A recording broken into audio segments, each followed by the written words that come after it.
తెలంగాణ రైతాంగానికి నమస్కారము. మరి అన్నదాతలకు రాష్ట్ర ప్రభుత్వం రైతు భరోసాకు విధించినటువంటి ఏదైతే డెడ్ లైన్ ఉందో ఆ డెడ్ లైన్ అయితే నిన్నటితోని ముగిసిపోయింది.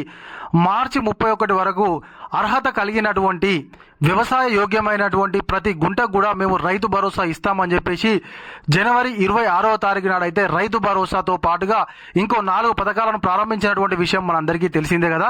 మరి జనవరి 26వ తారీఖు నాడు చెప్పినటువంటి మాట ఏందా అంటే సాగు యోగ్యమైనటువంటి భూమి ఎంత ఉన్నా కూడా మార్చి 31 వరకు అయితే తప్పకుండా ప్రతి ఒక్కరికి ఇస్తామని చెప్పేసి అన్నారు. తర్వాతకి ఏమన్నారు అంటే 5 ఎకరాల వరకు అయితే తప్పకుండా మార్చి 31 వరకు అకౌంట్లో డబ్బులు జమ అవుతాయి అని చెప్పేసి చెప్పారు. ఇప్పుడు ఏమైందా అంటే 4 ఎకరాల లోపు అయినా కూడా అది అందరికీ రాలేదు. ఇంకా కొంతమందికి ఎకరము 2 ఎకరాలు ఎకరంన్నర ఉన్నలో కూడా కొంతమందికి రాలేదు. మరి దానికి గల కారణాలు ఏంటి అనేది మరి రాష్ట్ర ప్రభుత్వమే చెప్పాలి. అయితే ఇక అసలు విషయం ఏంటంటే మనకు సీరియల్గా 4 రోజులు హాలిడేస్ రావడం జరిగింది. మరి ఈ సీరియల్గా 4 రోజులు హాలిడేస్ ఉన్నాయని చెప్పేసి రాష్ట్ర ప్రభుత్వానికి ముందే తెలియదా? మరి మార్చి 31 డెడ్ లైన్ పెట్టుకుంది. మొన్న హాలిడే, నిన్న హాలిడే, ఇవాళ హాలిడే. మరి అలాంటి సందర్భంలో మరి రాష్ట్ర ప్రభుత్వం ఏ విధంగా మార్చి 31 వరకు అందరికీ ఇస్తామన్నది. గతంలో కూడా మనకు జనవరి 26వ తారీఖు నాడు తప్పకుండా ప్రతి ఒక్కరి అకౌంట్లో డబ్బులు పడతాయని చెప్పింది. మరి జనవరి 26వ తారీఖు నాడు వచ్చేసి హాలిడే. మరి ఆ హాలిడే రోజు ఎట్లా అకౌంట్లో డబ్బులు పడతాయి?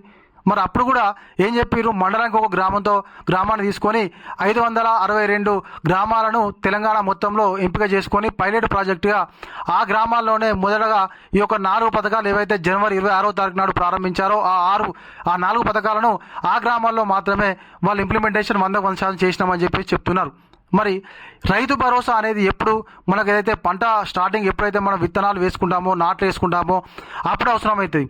రైతు భరోసా మెయిన్ ఉద్దేశం ఏంటి అని అంటే మనకు ఏదైతే పంట వేసే సందర్భంలో విత్తనాలకు కానీ, ఎరువులకు కానీ, కైకిలోలకు కానీ ఇచ్చుకోవడానికి కొంత రాష్ట్ర ప్రభుత్వం ఆదుకున్నట్టుగా అవుతుంది, ఆర్థిక చేయూతనిచ్చినట్టుగా అవుతుంది అనేటువంటి ఉద్దేశంతో ప్రారంభించబడిందే రైతు బంధు. దానినే ఇప్పుడు రైతు భరోసాగా రాష్ట్ర ప్రభుత్వం పేరు మార్చింది. మరి దాని యొక్క ఉద్దేశం మొత్తం మారిపోయింది. మరి మనకు వానాకాలం సీజన్ సంబంధించిన రైతు భరోసా రానేలేదు. మరి యాసంగి సీజన్ ఆల్రెడీ కోతకు వచ్చినాయి, ఇప్పటికి కూడా ఇంకా రైతు భరోసానైతే ఇంకా అకౌంట్లలో జమ కానేలేదు. మరి రాష్ట్ర ప్రభుత్వం ఇవ్వాలనేటువంటి ఉద్దేశం ఉందా లేదా అనేది అయితే తెలంగాణ రైతాంగానికి ఒక డౌట్.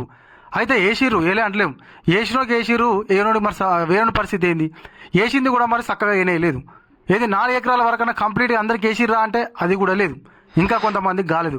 మరి అవి సాంకేతిక కారణాలు అంటారా? మరి ఇంకా దానికి ఏం కారణాలు చెప్తారో వాళ్ళైతే ఇంకేం చెప్పలేదు. మరి వాళ్ళు ఏం చెప్తారో చూడాలి. మరి మార్చి అయిపోయింది, ఇప్పుడు ఏప్రిల్ వచ్చింది. మరి ఈ ఏప్రిల్లోనైనా కనీసం మరి వేస్తారా అని అంటే ఇక తెలియదు. మరి రాష్ట్ర ప్రభుత్వం దగ్గర మరి డబ్బులు లేవనా, లేకపోతే దానికి గల కారణాలు ఏంటో అసలు ఏం చెప్పలేం. వేస్తాం తప్పకుండా, ప్రతి ఒక్కరికి వస్తుంది, ప్రతి గుంటకు వస్తుంది. మేము రైతు సంక్షేమ ప్రభుత్వం, మేము ఇచ్చిన మాట కట్టుబడి ఉన్నామనేటువంటి ప్రతిరోజు తెల్లారితే పొద్దుగుతే చెప్తూనే ఉన్నాయి. మరి పైసలు అయితే పడతలేవు మరి అకౌంట్లల్లో. రైతులు అయితే బ్యాంకుల చుట్టూ పోతారు, తెలియనోళ్ళు పాపం పడ్డాయట అని చెప్పేసి. మరి రాష్ట్ర ప్రభుత్వం ఇకనైనా కూడా సాగు యోగ్యమైనటువంటి, మీరు అన్న ముచ్చటగా సాగు యోగ్యమైన ప్రతి గుంటకి వేస్తామని చెప్పన్నారు. తప్పకుండా ప్రతి గుంట కూడా రైతు భరోసా వేయాలి. వేసేదాకా కూడా ప్రభుత్వాన్ని అయితే అన్నదాతలు వదిలిపెట్టరు.